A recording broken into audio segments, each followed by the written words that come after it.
Hi friends, welcome back to my channel. ನಾನು ಶೋಭಾ. ನಾನಿವತ್ತು ಬೆಳಗ್ಗೆಯಿಂದಾನೇ ಅಂಗಡಿಯಿಂದಾನೇ ವ್ಲಾಗ್ನ ಸ್ಟಾರ್ಟ್ ಮಾಡಿದ್ದೀನಿ. ಸೊ ಬನ್ನಿ ಫ್ರೆಂಡ್ಸ್, ಇವತ್ತಿನ ಡೈಲಿ ರೂಟೀನ್ ಶನಿವಾರದ ವ್ಲಾಗ್ಸ್ ಯಾವ ರೀತಿ ಹೋಗುತ್ತೆ ಪೂರ್ತಿ ವ್ಲಾಗ್ಸನ್ನು ನೋಡ್ತಾ ಇರಿ. ಸೊ ಯಾರನ್ನ ಹೊಸದು ಚಾನಲ್ಗೆ ವಿಸಿಟ್ ಮಾಡಿದ್ರೆ ಪ್ಲೀಸ್ ಎಲ್ಲರೂ ಸಬ್ಸ್ಕ್ರೈಬ್ ಮಾಡಿಕೊಂಡು ಅಲ್ಲಿ ಆಲ್ ಒನ್ ಆಪ್ಷನ್ ಐತೆ, ಅದನ್ನು ಕ್ಲಿಕ್ ಮಾಡಿ ನಾನು ಹಾಕುವಂಥ ವಿಡಿಯೋ ನಿಮಗೆ ಡೈಲಿ ನೋಟಿಫಿಕೇಶನ್ ಬರುತ್ತೆ. ಸೊ ವಿಡಿಯೋ ಸ್ವಲ್ಪ ಆದರೂ ಇಷ್ಟ ಆದರೆ ಫ್ರೆಂಡ್ಸ್ ಗ್ರೂಪ್ಸ್ ಎಲ್ಲರೂ ಶೇರ್ ಮಾಡಿ ಅಂತ ಹೇಳ್ತಾ ಇವತ್ತಿನ ಬೆಳಿಗ್ಗೆಯಿಂದ ನೈಟ್ ರೂಟೀನ್ನ ಶೇರ್ ಮಾಡ್ತಾಯಿದ್ದೀನಿ. ಸೊ ಬನ್ನಿ ಫ್ರೆಂಡ್ಸ್, ಅಂಗಡಿ ಕೆಲಸಗಳೆಲ್ಲನೂ ಮುಗಿಸ್ಕೊಂಡು ಆದಮೇಲೆ ನಾನು ವಿಡಿಯೋನ ಸ್ಟಾರ್ಟ್ ಮಾಡ್ಕೊಳ್ಳೋದು. ಸೊ ಎಲ್ಲ ಕೆಲಸ ಮುಗಿಸಿ ಕಸ ಎಲ್ಲ ಗುಡಿಸ್ಬಿಟ್ಟು ಸೊ ಇವಾಗ ಕುತ್ಕೊತಾ ಇದ್ದೀನಿ. ಸೊ ಬನ್ನಿ ಇವತ್ತಿನ ಅಂಗಡಿ ಮತ್ತು ಮನೆ ಎರಡೂ ರೂಟೀನ ನಿಮ್ಮೊಟ್ಟಿಗೆ ಶೇರ್ ಮಾಡ್ತಾ ಸೊ ವಿಡಿಯೋನ ಸ್ಟಾರ್ಟ್ ಮಾಡೋಣ. ನನ್ನ ಸ್ಲಿಪ್ಪರ್ ಎಲ್ಲ ಕಿತ್ತೋಗಿತ್ತು. ಒಂದ್ಸರಿ ಹೇಳಿದ್ದೆ ನಮ್ಮ ಮನೆಯವ್ರಿಗೆ ಸ್ಲಿಪ್ಪರ್ ಎಲ್ಲ ಕಿತ್ತೋಗಿದೆ ಅಂತೇಳಿ. ಸೊ ಆ ಥರ ಹೇಳಿ ನಾನು ಸುಮ್ಮನಾಗ್ಬಿಡ್ತೀನಿ. ಸೊ ಯಾವಾಗ ನಾವು ಒಂದ್ಸರಿ ನಮ್ಮ ಮನೆಯವರು ಯಾವಾಗೂ ಅವರೇ ತೊಗೊಂಬಂದು ಕೊಡ್ತಾರೆ. ಸೊ ಇವತ್ತು ಅಷ್ಟೇ ಅವರೇ ತೊಗೊಂಬಂದಿದ್ರು. ಅದನ್ನು ಪಾಪು ತೋರಿಸ್ತಾ ಇದ್ದಾನೆ, ಈ ಕಲರ್ ನಿನ್ಗೆ ಇಷ್ಟ ಆಯ್ತಾ ಅಂತ ಹೇಳಿ. ಸೊ ನನ್ನ ಕಲರ್ ಬೇಡ, ಬೇರೆ ಕಲರ್ ಬೇಕು ಏನು ಹೇಳ್ತಾ ಇದ್ದೀನಿ. ಏನು ಬೇಕು? ಇದು ಬೇಕಾ? ಬಾ ಎಲ್ಲಿ ಜರ್ಗು ಕಾಲ ಮೇಲೆ ಬಿದ್ದರೆ ಹೋಯ್ತು ಕಾಲು ಕಿಚಡಿ ಬಿತ್ತು ನೋಡಿ. ಸೊ ಊಟ ಮಾಡ್ತಾವನೆ ಇವಾಗ. ಇಲ್ಲಿ ಆಚೆ ನೋಡಿ, ಇವತ್ತು ಫುಲ್ಲು ಬೆಳಿಗ್ಗೆಯಿಂದ ಮೋಡ ಇತ್ತು. ಇವಾಗ ಲೈಟಾಗಿ ಮಳೆ ಸ್ಟಾರ್ಟ್ ಆಗಿದೆ. ಸೊ ಜಾಸ್ತಿ ಏನಾನ ಬಿದ್ದರೆ ನಾನು ತಾಡ್ಪಲ್ಲೆಲ್ಲ ಹಾಕಬೇಕು. ಇವಾಗ ಮಳೆ ಬೀಳ್ತಾ ಇದೆ ಫ್ರೆಂಡ್ಸ್, ಜೋರಾಗಿ ಏನಾನ ಮಳೆ ಬಿದ್ದರೆ ಮತ್ತೆ ವಿಡಿಯೋ ಮಾಡೋಣ. ಮನೆಗೆ ಬಂದಮೇಲೆ ವ್ಲಾಗ್ಸ್ನ ಕಂಟಿನ್ಯೂ ಮಾಡ್ತಾ ಇದ್ದೀನಿ. ನಾನು ಈ ವಿಡಿಯೋ ನಾನು 2-3 ದಿವಸ ಮುಂಚೆನೇ ಮಾಡಿ ಇಟ್ಟಿದ್ದೆ. ಸೊ ಈ ಡೈಲಿ ಬ್ಲಾಗ್ಸಲ್ಲಿ ಶೇರ್ ಮಾಡ್ಕೊತಾ ಇದ್ದೀನಿ. ತೋತಾಪುರಿ ಮಾವಿನಕಾಯಿ ತಂದಿದ್ರು ನಮ್ಮ ಮನೆಯವರು, ಅದನ್ನು ಆಮ್ ಪಾಪಡ್ ಮಾಡಿ ತೋರಿಸೋಣ ಅಂತ ಹೇಳ್ಬಿಟ್ಟು ಸೊ ಆಮ್ ಪಾಪಡ್ನ ನಾನು ಮ್ಯಾಂಗೋ ತೋತಾಪುರಿ ಮ್ಯಾಂಗೋ ಏನಿದೆ ಅದನ್ನೆಲ್ಲ ಕ್ಲೀನಾಗಿ ವಾಶ್ ಮಾಡಿಬಿಟ್ಟು ಅದನ್ನು ಸಿಪ್ಪೆ ಎಲ್ಲನೂ ತೆಗಿತಾ ಇದ್ದೀನಿ. ಸಿಪ್ಪೆ ಎಲ್ಲ ತೆಗೆದುಬಿಟ್ಟು ಯಾವ ರೀತಿ ನಾವು ಆಮ್ ಪಾಪಡ್ ಮಾಡ್ಕೊಳ್ಳೋದು ಅಂತ ಹೇಳಿ ಸೊ ಬನ್ನಿ ನೋಡ್ಕೊಂಬರೋಣ. ಸೊ ನೋಡಿ, ನಾನು ಪೂರ್ತಿಯಾಗಿ ಮಾವಿನಕಾಯಿನ ಸಿಪ್ಪೆ ತೆಗೆದಿದ್ದೀನಿ. ಇವಾಗ ಸಣ್ಣ ಸಣ್ಣ ಪೀಸಾಗಿ ಮಾಡ್ಕೊಳ್ಳೋಣ.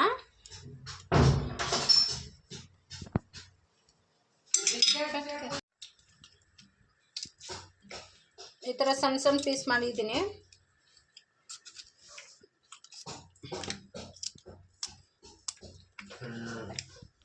ಮಾವಿನಕಾಯಿನ ನೀಟಾಗಿ ರೀತಿಯಾಗಿ ಕಟ್ ಮಾಡ್ಕೊತಾ ಇದ್ದೀನಿ. ಸೊ ಕಟ್ ಮಾಡ್ತಾ ಇದ್ದಂಗೆ ಈ ಕಡೆ ಮಕ್ಕಳು ಒಂದೊಂದೇ ಪೀಸ್ ಎತ್ಕೊಂಡು ತಿಂತಾ ಇದ್ದಾರೆ.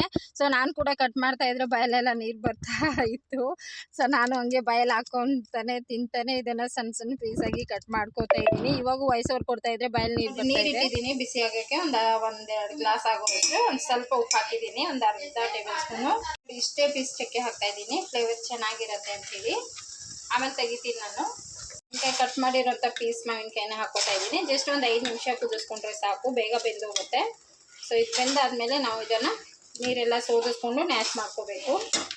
ಸೊ ಓಕೆ ಫ್ರೆಂಡ್ಸ್, ಇದು ಬೇಯ್ತಾ ಇಲ್ಲಿ ಮಾವಿನಕಾಯಿ.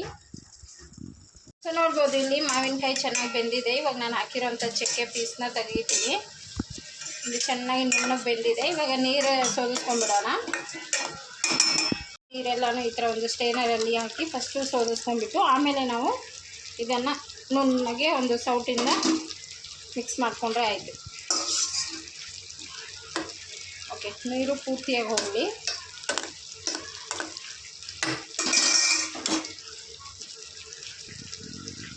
ನೀರೆಲ್ಲ ಚೆಲ್ಲಿದ್ದೀನಿ ನಾನು. ಇವಾಗ ಈ ಥರ ಒಂದು ಸ್ಟೇನರ್ ದೊಡ್ಡದಾಗಿದ್ದರೆ ದೊಡ್ಡದನ್ನು ತೊಗೊಳ್ಳಿ. ನಮ್ಮ ಮನೇಲಿ ಚಿಕ್ಕದಿತ್ತು, ಸೊ ಹಾಗಾಗಿ ನಾನು ಇದನ್ನೇ ತೊಗೊಂಡಿದ್ದೀನಿ. ಇವಾಗ ಬೆಂದಿರೋಂಥ ಮಾವಿನಕಾಯಿನ ತೊಗೊಂಡು ಒಂದು ಸ್ವಲ್ಪನೇ ಹಾಕಿ ಒಂದು ಸ್ಪೂನಿಂದ ಚೆನ್ನಾಗಿ ತಿರುಗಿಸ್ಕೋಬೇಕು. ನೋಡಿ, ಈ ರೀತಿಯಾಗಿ ಚೆನ್ನಾಗಿ ನ್ಯಾಶ್ ಮಾಡಿದ್ರೆ ಅದರ ರಸ ಎಲ್ಲನೂ ಬೀಳುತ್ತೆ. ಮೇಲೆ ಸ್ವಲ್ಪ ನಾರು ಏನಿರುತ್ತೆ ಅದೆಲ್ಲ ಬಂದುಬಿಡುತ್ತೆ ನಮಗೆ. ನೋಡಿ, ಈ ಥರ ಒಂದು ಸ್ಟೇನರಲ್ಲಿ ಈ ರೀತಿಯಾಗಿ ಮಿಕ್ಸ್ ಮಾಡಿಕೊಂಡ್ರೆ ನಮಗೆ ನುಣ್ಣಗೆ ಪೇಸ್ಟ್ ಬೀಳುತ್ತೆ. ಒಂದು ದೊಡ್ಡದಾಗಿರೋಂಥ ಸ್ಟೇನರ್ ಇದ್ದರೆ ಅದೇ ತಗೊಳ್ಳಿ. ನೀಟಾಗಿ ನ್ಯಾಶ್ ಮಾಡ್ಕೋಬೇಕು ಇದನ್ನು. ಆವಾಗ ನಮಗೆ ಇದರ ಪಲ್ಪೆಲ್ಲನೂ ಕೆಳಗಡೆ ಬೀಳ್ತಾ ಹೋಗುತ್ತೆ. ಸೊ ನೋಡಿ, ಈ ಥರ ಬೀಳ್ತಾ ಹೋಗುತ್ತೆ. ಸೊ ಎಲ್ಲನೂ ನಾನು ಇದೇ ರೀತಿಯಾಗಿ ದೊಡ್ಡದಾಗಿರೋಂಥ ಸ್ಟೇನರ್ ಏನಾನ ಇದ್ದರೆ ಅದರಲ್ಲಿ ಬೇಗ ಎಲ್ಲ ಮ್ಯಾಂಗೋನು ಹಾಕಿ ಅದರಲ್ಲಿ ಈ ರೀತಿಯಾಗಿ ನ್ಯಾಶ್ ಮಾಡಿಕೊಂಡ್ರೆ ಬೇಗ ಕೆಲಸ ಆಗುತ್ತೆ. ನನ್ನ ಹತ್ರ ಚಿಕ್ಕ ಇತ್ತಲ್ವ, ಸೊ ಅದರಲ್ಲಿ ಹಾಕಿ ನಾನು ನಾರು ಸಪ್ರೇಟ್ ಮಾಡ್ಕೋತಾ ಇದ್ದೀನಿ. ನೋಡಿ, ಈ ಥರ ಎಲ್ಲ ಒಂದು ನಾರಿನ ಅಂಶ ಎಲ್ಲನೂ ಬರೋವರೆಗೂ ನೀಟಾಗಿ ನಾವು ಈ ಥರ ಪಲ್ಪ್ ಸಪ್ರೇಟ್ ಮಾಡ್ಕೊಂಡಿದ್ದೀವಿ. ಸೊ ಬನ್ನಿ ಎಲ್ಲ ಮ್ಯಾಂಗೋನ ಇದೇ ರೀತಿಯಾಗಿ ಸ್ಟೇನರಲ್ಲಿ ಹಾಕಿ ಇದನ್ನು ನಾರೆಲ್ಲ ಸಪ್ರೇಟ್ ಮಾಡ್ಕೊಳ್ಳೋಣ. ಇದೆಲ್ಲ ನಾನು ಮ್ಯಾಂಗೋನು ಇದೇ ರೀತಿಯಾಗಿ ಪಲ್ಪ್ ಮಾತ್ರ ತೊಗೊಂಡಿದ್ದೀನಿ. ಮತ್ತು ಒಂದು ಕಡಾಯಿ ಇಟ್ಟಿದ್ದೀನಿ ಗ್ಯಾಸ್ ಮೇಲೆ. ಈ ಪಲ್ಪೆಲ್ಲನೂ ಇವಾಗ ನಾವು ಗ್ಯಾಸ್ ಮೇಲೆ ಕಡಾಯಲ್ಲಿ ಹಾಕ್ಕೊಂಬಿಡೋಣ.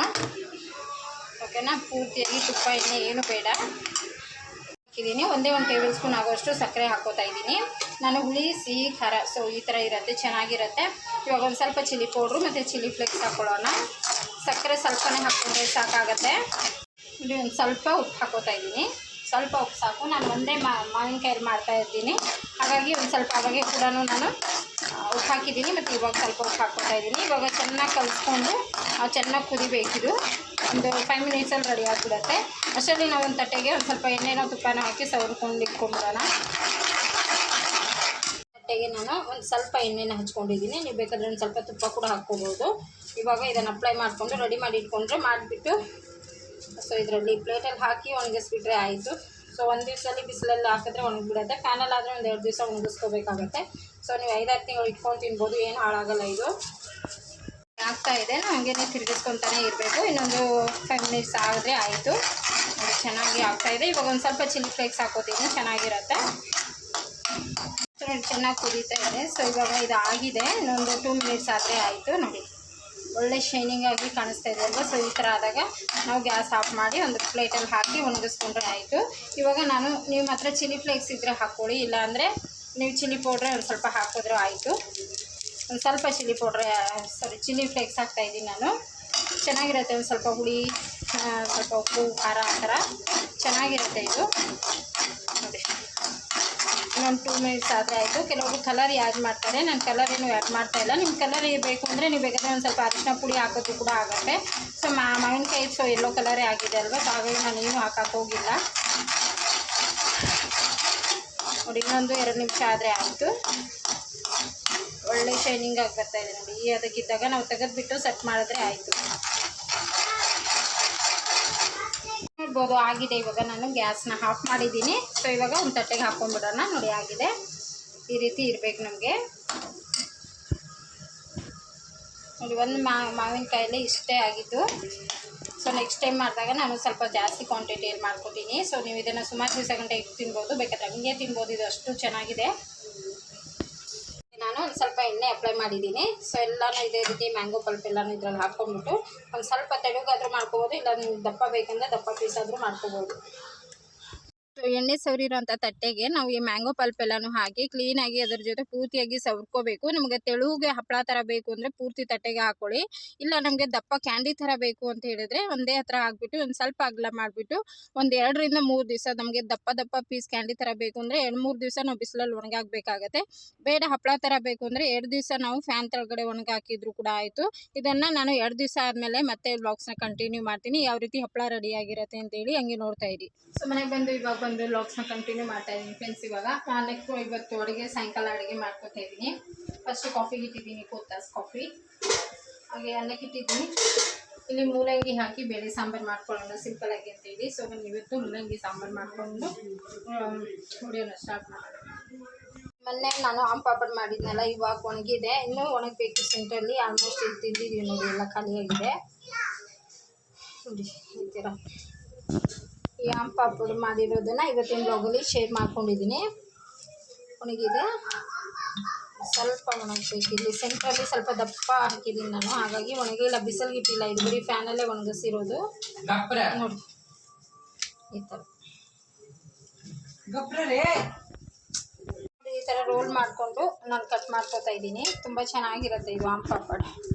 ತೊತ್ತಪರಿ ಮಾವಿನಕಾಯ್ದು ಆಮ್ ಪಾಪಡ್ ಇದು ನೋಡಿ. ಈ ಥರ ಕಟ್ ಮಾಡಿಕೊಂಡು ಸುಮಾರು ದಿವಸ ಗಂಟ ಸ್ಟೋರ್ ಮಾಡಿ ತಿನ್ಬೋದು. ತುಂಬ ಚೆನ್ನಾಗಿರುತ್ತೆ. ಮತ್ತು ಇನ್ನೊಂದು ಸ್ವಲ್ಪ ಒಣಗಬೇಕಾಗಿತ್ತು ಇದು ನೋಡಿ.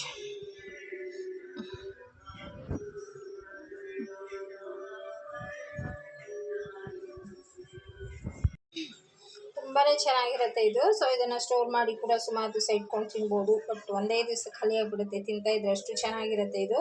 ತೋತಾಪುರಿ ಮಾವಿನಕಾಯಿಂದ ಮಾಡಿರೋದು. ತುಂಬಾ ಸ್ವೀಟ್, ಹುಳಿ, ಖಾರ ಎಲ್ಲ ಇದೆ ನೋಡಿ. ಸೊ ಬನ್ನಿ, ಇಲ್ಲ ಅನ್ನ ಕೂಡ ಇಟ್ಟಿದ್ದೀನಿ. ಇವಾಗ ಸಾರಿಗೆ ಇಟ್ಬಿಡ್ತೀನಿ. ಅದಕ್ಕೆ ಅನ್ನಕ್ಕೆ ಇಟ್ಬಿಟ್ಟು ಫಸ್ಟೇ ನಾನು ಪಾಪುಗೆ ರಾಗಿ ಮಾಡಿ ಅಂಗಡಿಯಿಂದ ಬಂದ ಕೂಡಲೇ ರಾಗಿ ಮಾಡಿ ತಿನ್ನಿಸ್ಬಿಟ್ಟು ಅದೇ ಎಂಜಲ್ ತಟ್ಟೆಯಲ್ಲಿ ಅಮ್ಮನ ಕೈಯಲ್ಲಿ ದೃಷ್ಟಿನ ತೆಗೆಸ್ತಾ ಇದ್ದೀನಿ. ಯಾಕಂದರೆ ತುಂಬಾ ವೀಕ್ ಆಗಿಬಿಟ್ಟಿದ್ದಾನೆ ಈ ನಡುವೆ. ಹೋದ ವಾರ ಎಲ್ಲ ಹುಷಾರಿರ್ಲಿಲ್ವಲ್ಲ, ಹಾಗಾಗಿ ಈ ನಡುವೆ ಬೇಗ ಅವನಿಗೆ ಏನು ತಿನ್ನಿಸ್ಬೇಕು ಎಲ್ಲನೂ ಊಟ ಮಾಡಿಸಿ, ಅಂದರೆ ರಾಗಿ ಸ್ವಲ್ಪ ಜೀರ್ಣ ಆಗೋದು ಲೇಟ್ ಆಗುತ್ತಲ್ಲ, ಹಾಗಾಗಿ ನಾನು ಅಂಗಡಿಯಿಂದ ಬಂದ ಕೂಡಲೇ ಅವನಿಗೆ ಫಸ್ಟು ಅಡುಗೆ ಮಾಡಿ ತಿನ್ನಿಸ್ಬಿಟ್ಟು ಆಮೇಲೆ ನಮ್ಮ ಕೆಲಸ ಏನಿದ್ರು ಆಮೇಲೆ ನೋಡ್ಕೋತೀನಿ. ಹಾಗಾಗಿ ಅವನಿಗೆ ದೃಷ್ಟಿ ತೆಗೆಸ್ತಾ ಇದ್ದೀನಿ. ನೋಡಿ, ಅಂಗಡಿಯಲ್ಲಿ ತಿನ್ನಿಸ್ತೀನಲ್ವ, ಸೊ ಎಲ್ಲ ಹೋಗೋ ಬರೋರೆಲ್ಲ ನೋಡ್ತಾ ಇರ್ತಾರೆ. ಸೊ ಕೆಲವೊಂದ್ಸರಿ ದೃಷ್ಟಿ ಆಗಿರುತ್ತೆ.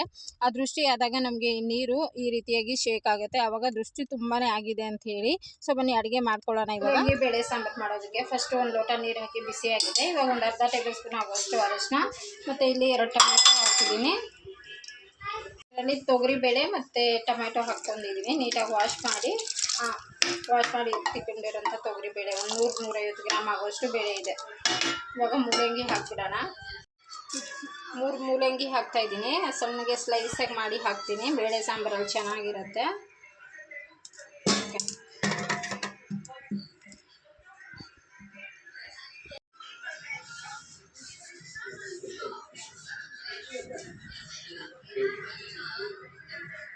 ಮೂಲಂಗಿ ಹೆಚ್ಚಿಟ್ಟಿದ್ದೀನಿ. ಇವಾಗ ಮೂಲಂಗಿ ಹಾಕಿ 2-3 ವಿಜಿಲ್ ಹಾಕಿಸ್ಕೊಳ್ಳೋಣ. ಬೇಳೆ ನುಣ್ಣಗೆ ಬೆಂದಿರಲಿ, ಆಮೇಲೆ ನಾನು ಒಗ್ಗರಣೆಗೆ ರೆಡಿ ಮಾಡ್ಕೊತೀನಿ. ತುಂಬ ಸಿಂಪಲಾಗಿ ಮತ್ತು ತುಂಬ ಟೇಸ್ಟಿ ಇರುತ್ತೆ. ಸಿಂಪಲ್ ದಿಢೀರಂತ ಮಾಡ್ಕೊಳ್ಳೋಂಥ ಮೂಲಂಗಿ ಬೇಳೆ ಸಾಂಬಾರು ಇದು. ಸೊ ನಮ್ಮ ಮನೇಲಿ ಯಾವ ರೀತಿ ಮಾಡ್ಕೊತೀನಿ ಅನ್ನೋದು ತೋರಿಸ್ತಾ ಇದ್ದೀನಿ ಅಷ್ಟೇ. 3 ವಿಜಿಲ್ ಆಗಲಿ, ಮತ್ತು ಅಷ್ಟರಲ್ಲಿ ಒಗ್ಗರಣೆ ರೆಡಿ ಮಾಡ್ಕೊಳ್ಳೋಣ. ಬೇಳೆ ಒಗ್ಗರಣೆಗೆ 2 ಟೇಬಲ್ ಸ್ಪೂನ್ ಎಣ್ಣೆ ಹಾಕಿದ್ದೀನಿ. ಸ್ವಲ್ಪ ಕರಿಬೇವು, ಸ್ವಲ್ಪ ಸಾಸಿವೆ, ಒಂದು ಈರುಳ್ಳಿ ಹಾಕ್ತಾಯಿದ್ದೀನಿ, ಸ್ವಲ್ಪ ಬೆಳ್ಳುಳ್ಳಿ, 1 ಟೊಮೆಟೊ, ಒಂದು ಸ್ವಲ್ಪ ಜೀರಿಗೆ. ಇವತ್ತಿನ ಬೇಳೆ ಸಾಂಬಾರು ತುಂಬಾ ಚೆನ್ನಾಗಾಗುತ್ತೆ ಫ್ರೆಂಡ್ಸ್. ಈ ಥರ ಸಿಂಪಲಾಗಿ ಮಾಡ್ಕೊಂಡು ನೋಡಿ, ತುಂಬಾ ರುಚಿಯಾಗಿ ಮೈಲ್ಡಾಗಿರುತ್ತೆ. ಇದು 3 ವಿಜಿಲ್ ಆದಮೇಲೆ ನುಣ್ಣಗೆ ಬೆಂದಿದೆ. ಏನು ಮಸಾಲೆ ರುಬ್ಬ ಹಾಕ್ತಾ ಇಲ್ಲ ನಾನು. ಮಸಾಲ ಏನು ಹಾಕ್ದಿರ ಕೂಡ ಎಷ್ಟು ಚೆನ್ನಾಗಿತ್ತು ಸಾಂಬಾರು ಅಂದರೆ ತುಂಬಾ ಚೆನ್ನಾಗಿತ್ತು. ನಾನು ನೆಕ್ಸ್ಟ್ ಡೇ ಇದನ್ನು ವಾಯ್ಸ್ ಓವರ್ ಕೊಟ್ಟು ಅಪ್ಲೋಡ್ ಮಾಡ್ತಾ ಇರೋದು ವಿಡಿಯೋನ. ಸೊ ತುಂಬಾ ಚೆನ್ನಾಗಿರುತ್ತೆ. ಸೊ ಈ ರೀತಿ ಟೊಮೆಟೊ ಈರುಳ್ಳಿ ಎಲ್ಲ ಏನಿದೆ ನೀಟಾಗಿ ಫ್ರೈ ಮಾಡ್ಕೊಂಡಷ್ಟು ನಮಗೆ ರುಚಿ ಕೊಡುತ್ತೆ. ತುಂಬಾ ಮೈಲ್ಡಾಗಿ ತಿಂತೀವಿ, ಖಾರ ಬೇಡ ಅನ್ನೋರು ಈ ಸಾಂಬಾರು ಟ್ರೈ ಮಾಡಿ, ತುಂಬ ಚೆನ್ನಾಗಿರುತ್ತೆ. ಸೊ ನಾನು ಇವಾಗ ಈರುಳ್ಳಿ ಎಲ್ಲ ಫ್ರೈ ಆದಮೇಲೆ 1 ಟೇಬಲ್ ಸ್ಪೂನ್ ಸಾಂಬಾರು ಪುಡಿ, 1 ಟೇಬಲ್ ಸ್ಪೂನ್ ಖಾರದ ಪುಡಿ ಹಾಕ್ತಾಯಿದ್ದೀನಿ. ಸೊ ಇಷ್ಟನ್ನು ಹಾಕಿ ಚೆನ್ನಾಗಿ ಇನ್ನೊಂದ್ಸರಿ ಮಿಕ್ಸ್ ಮಾಡ್ಕೊಂಬಿಡೋಣ. ಮಿಕ್ಸ್ ಮಾಡಿದಾದಮೇಲೆ ನಾನು ಬೇಳೆ ಬೇಯಿಸಿರೋಂಥ ನೀರನ್ನ ಹಾಕ್ಕೋತೀನಿ. ಇಲ್ಲಿ ಮೂಲಂಗಿ ಮತ್ತು ಅರಿಶಿನ, ಬೇಳೆ ಇಷ್ಟನ್ನೇ ಹಾಕಿ ನುಣ್ಣಗೆ ಬೇಯಿಸ್ಕೊಂಡಿದ್ದೀನಿ. ಇನ್ನೇನು ಹಾಕಿಲ್ಲ. ಇದಕ್ಕೆ 2 ಟೊಮೆಟೊ ಹಾಕಿ ಬೇಯಿಸ್ಕೊಂಡಿದ್ದೀನಿ, ಮತ್ತು ಒಗ್ಗರಣೆಗೆ 1 ಟೊಮೆಟೊ ಹಾಕಿದ್ದೀನಿ. ನೋಡಿ, ಈ ಥರ ನಾವು ಸಾಂಬಾರು ಪುಡಿ ಮತ್ತು ಈರುಳ್ಳಿ ಏನು ಎಣ್ಣೆಯಲ್ಲಿ ಹಾಕಿ ಫ್ರೈ ಮಾಡ್ತೀವೋ ಆವಾಗ ಸಾಂಬಾರು ತುಂಬಾ ಚೆನ್ನಾಗಿ ಕಲರ್ ಇರುತ್ತೆ.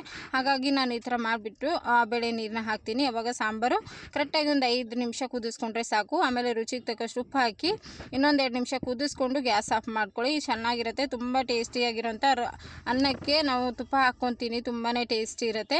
ಸೊ ನಾನು ಅಮ್ಮನಿಗೆಲ್ಲನೂ ಜೋಳದ ರೊಟ್ಟಿ ಹಾಕ್ಕೊಟ್ಟು ನಾವೆಲ್ಲ ಅನ್ನ ಜೊತೆ ಹಾಕ್ಕೊಂಡ್ವಿ. ತುಂಬ ಟೇಸ್ಟಿಯಾಗಿತ್ತು. ನೋಡಿ, ಇಷ್ಟು ಕುದೀತಾ ಇದ್ದಂಗೆ ನಾವು ಗ್ಯಾಸ್ ಆಫ್ ಮಾಡ್ಕೊಂಬಿಡೋಣ. ಇವಾಗ ರೆಡಿಯಾಗಿದೆ ನಮಗೆ ಮೂಲಂಗಿ ಬೇಳೆ ಸಾಂಬಾರು. ತುಂಬಾ ರುಚಿಯಾಗಿರುತ್ತೆ. ಈ ಥರ ಟ್ರೈ ಮಾಡಿ ನೋಡಿ. ನೋಡಿ, ಮೂಲಂಗಿ ಸಾಂಬಾರು ರೆಡಿಯಾಗಿದೆ. ಇವಾಗ ಅಮ್ಮನಿಗೆ ನಾನು ಜೋಳದ ರೊಟ್ಟಿಗೆ ಹಾಕ್ಕೊಡ್ತಾ ಇದ್ದೀನಿ. ತುಂಬ ಚೆನ್ನಾಗಿರುತ್ತೆ, ಮೈಲ್ಡಾಗಿ ಟೇಸ್ಟು. ಒಂದು ತೋತಾಪುರಿ ಮ್ಯಾಂಗೋ. ನನಗೆ ಡೈಲಿ 2 ರೊಟ್ಟಿ ನಮ್ಮ ಅಕ್ಕ ಮನೆಯಿಂದ ತಂದುಬಿಡ್ತಾರೆ. ಸೊ ಅಲ್ಲಿಂದನೇ ತಂದು, ಯಾಕಂದರೆ ನನಗೆ ಟೈಮ್ ಇರೋಲ್ಲ. ನಾನು ಚಪಾತಿ ಎಷ್ಟು ಬೇಕಂದ್ರೆ ಮಾಡಿಕೊಟ್ಬಿಡ್ತೀನಿ. ರೊಟ್ಟಿ ಮಾಡೋದಕ್ಕೆ ತುಂಬಾ ಟೈಮ್ ಬೇಕಾಗುತ್ತೆ. ಅವರಂದರೆ ಒಲೆ ಮೇಲೆ ಮಾಡಿ ಕೊಟ್ಬಿಡ್ತಾರೆ. ಹಾಗಾಗಿ ನಾನು ಇವತ್ತು ಜೋಳದ ರೊಟ್ಟಿ ಜೊತೆ ಅಮ್ಮನಿಗೆ ಮತ್ತು ಅಣ್ಣನಿಗೆ ಜೋಳದ ರೊಟ್ಟಿ ಹಾಕ್ಕೊಟ್ಟು ಇವಾಗ ನಾವು ರೈಸ್ ಹಾಕಿ ತಿಂತಾಯಿದ್ದೀವಿ. ಸೊ ಇವತ್ತಿನ ಬ್ಲಾಗ್ಸ್ ನಿಮಗೆಲ್ಲ ಇಷ್ಟ ಆಯಿತು ಅನ್ಕೋತೀನಿ ಫ್ರೆಂಡ್ಸ್. ಇಷ್ಟ ಆದರೆ ಫ್ರೆಂಡ್ಸ್, ಫ್ಯಾಮಿಲಿ ಮೆಂಬರ್ ಎಲ್ಲರಿಗೂ ಶೇರ್ ಮಾಡಿ. ಯಾರು ಸಬ್ಸ್ಕ್ರೈಬ್ ಮಾಡಿಲ್ಲ ಅಂದರೆ ಪ್ಲೀಸ್ ಸಬ್ಸ್ಕ್ರೈಬ್ ಮಾಡಿಕೊಂಡು ಅಲ್ಲಿ ಆಲ್ ಅನ್ನೋ ಆಪ್ಷನ್ ಇರುತ್ತೆ, ಅದನ್ನು ಕ್ಲಿಕ್ ಮಾಡಿ. ಇವಾಗ ನಾನು ಹಾಕುವಂಥ ಡೈಲಿ ವೀಡಿಯೋಸ್ ಎಲ್ಲ ನಿಮಗೆ ನೋಟಿಫಿಕೇಶನ್ ಬರುತ್ತೆ. ಸೊ ಬನ್ನಿ ಫ್ರೆಂಡ್ಸ್, ಇವತ್ತಿನ ಬ್ಲಾಗ್ಸ್ ಮುಗಿಸಿ ನಾಳೆ ಸಿಗ್ತೀನಿ. ಬಾಯ್.